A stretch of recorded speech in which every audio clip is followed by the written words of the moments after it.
Morning, fellow Toastmasters. Good morning. Good morning. It's great to see so many of you out here this morning. I have a couple of questions I want to ask you.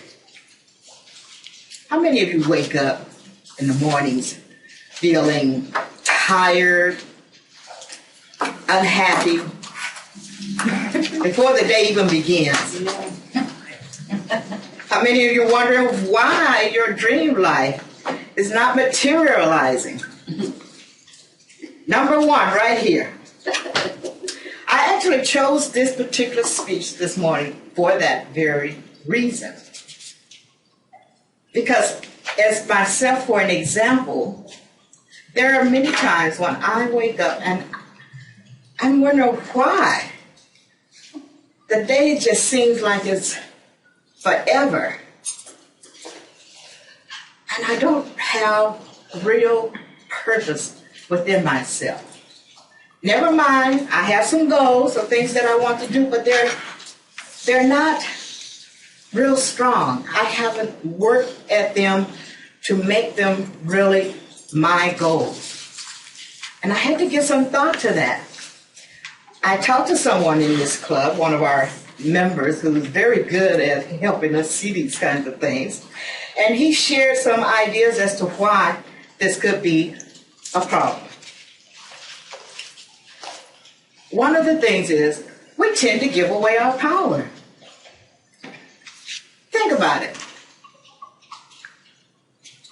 If somebody asks you to do something and you really want to say no, but you say yes, or vice versa, you're giving away your power. They have control of you. They've taken away whatever it is that you had in mind of doing. Saying yes sounds good. It makes you feel good at the moment because you're helping someone do something that gets their goal achieved. But then when you think about it later on and you realize, well, what about me? I don't have any time left to do what I want to do. You start hating yourself. You start the negative talk within yourself. It starts to take control. What you need to do is to invest time in yourself and what you want to do. Now, one of the things that I have done that has been a problem. Many of you know that I lost my son several years ago. And it's like I shut down after my son's death. And I hadn't realized it until someone pointed it out to me, and I'll say Cliff, that I've been using him for a crutch, for an excuse for not doing the things that I really want to do. And he reminded me that if my son were here today, he would be totally disappointed in the way I have let things go, the way I have allowed others to take charge of my life and not attempted to do the things that I really want to do in here. The things that I keep pushing down because somebody else has something that, oh, I really need your help. I need you to help me. And I'm there to help them. Wasting time and procrastination. I'm good at that. Because again, I give away my power. Oh, I'll do it later. I've got to go do this. Sometimes it's because I'm afraid that it might not work and I'll look stupid. Or on the other hand, it might work and I won't know how to follow through and make it better. So all these emotions, these thoughts, all of these bad habits start building up on one another and they take a stranglehold on you. They begin to control you. No one has really taken anything from me. I stepped up to the plate and said, here, you can have it. I will do whatever you need me to do. I can wait and do what I need later on. Now, if you want to live the life that you want, you're going to have to make some changes. And I had to think about myself, what made me successful in those early years when I first came to Sacramento. I met a woman who introduced me into things I never thought I would ever be a part of. She got me into modeling, beauty pageants. I was a director. I had my own modeling group. I was a director of beauty pageants, and they were quite successful. I stopped to think about what made those things successful. And you know what? One of them was how I perceived myself. I thought of myself as a professional who knew what she was doing, even though I had no idea what I was doing. I've shared with you about the first time I put on a fashion show and I had no idea how to go about doing it. And in the mail came a book. To this day, I have no idea where that book came from, but it said how to produce a fashion show. And he gave me all the information that I needed. But it was because I had put this out there to the universe, as some people like to say. I prefer to say God. And he sent me the information I needed because of the way that I carried myself, the way that I thought of myself. I carried myself as a professional. I dressed as a professional. I projected myself as a professional. I actually had people who thought that I was in business for myself and would ask me questions about business.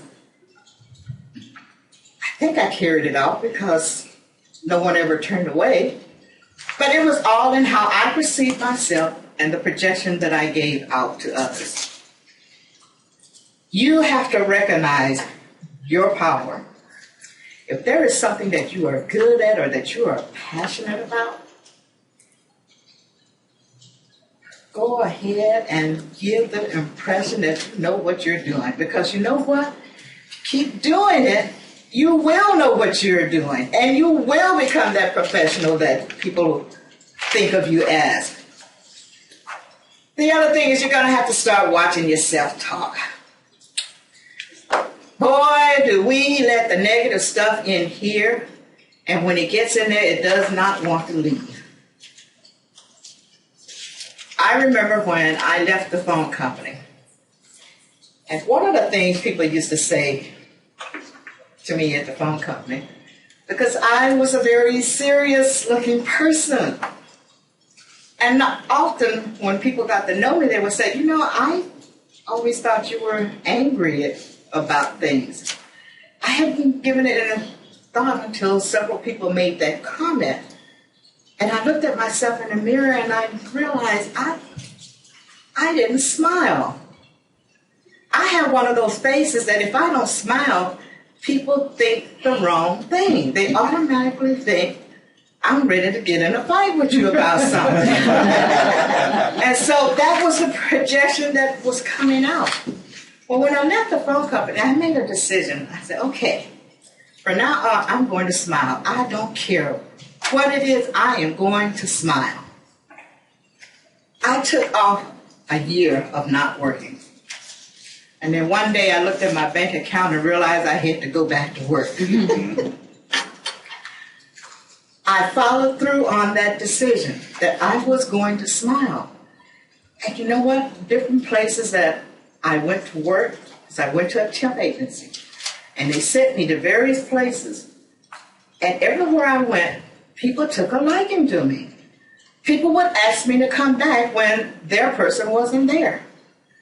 In fact, the place that I ended up working at, the same day that they hired me, the next day I got a call from one of the other places offering me employment. That little decision of just deciding I wanted to smile made a difference in how people responded to me. It made a difference in how I felt.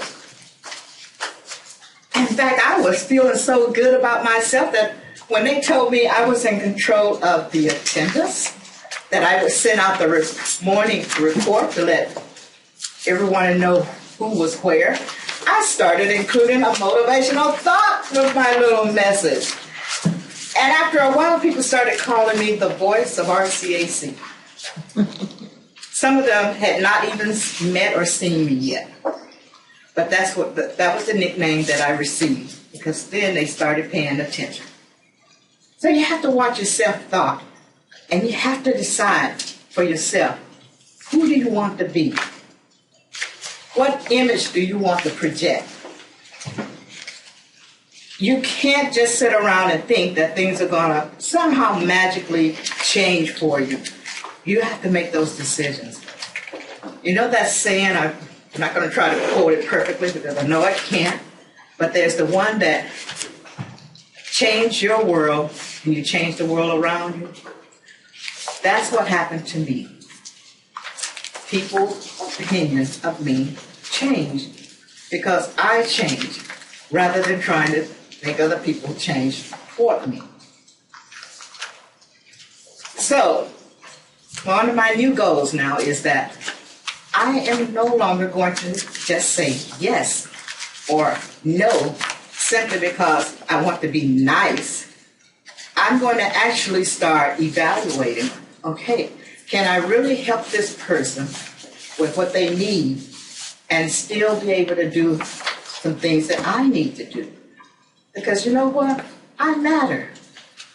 There is some things in here that need to come out and be shared with the rest of you. I can't do that if I'm constantly taking care of everybody else's problem. I have to measure my time, measure my thoughts, and decide, can I do this? Because I still want to be friendly. I still want to be helpful. But now I have to recognize that, yes, I can be friendly, I can help you, but only if it works into the plans that I have already set for myself. So think about what it is that you want to do in life. Think about what it is that you're good at. Go after it. Don't let anything hold you back. I know it's going to be hard. You're going to be measuring me because I'm in that mode right now. And I know you're going to be telling me, LaWanna, I thought you said. So I want you to keep me accountable. If I don't do what I'm supposed to be doing, let me know that I have stepped off the path and I need to get back in the direction that I want to go. So I need all of your help. So starting today, I'm going to start standing in my power, and I'm going to encourage each of you to stand in your power. Because life is too short for us to give up the things, the goals, the dreams that we have without at least making an effort on what it is that we want to achieve. I realize that I am just a small voice out here yelling in the wilderness, but that's okay. Because I know in the end, we're all going to achieve the goals that we have set for ourselves. There's a quote that Henry David Thoreau said, "Our truest life is when we are in our dreams, awake." So, with that in mind, keep in mind that to have that dream while you are awake and not just sleeping on a pillow. Work for it and establish what you want to do. I apologize. People are doing this. Thank you for an opportunity to share a little bit of how I feel, some of the things that I'm working toward, and hopefully these words that I've shared with you will resonate, and perhaps, just perhaps, one or two of you at least will also realize your dreams and have them come to fruition.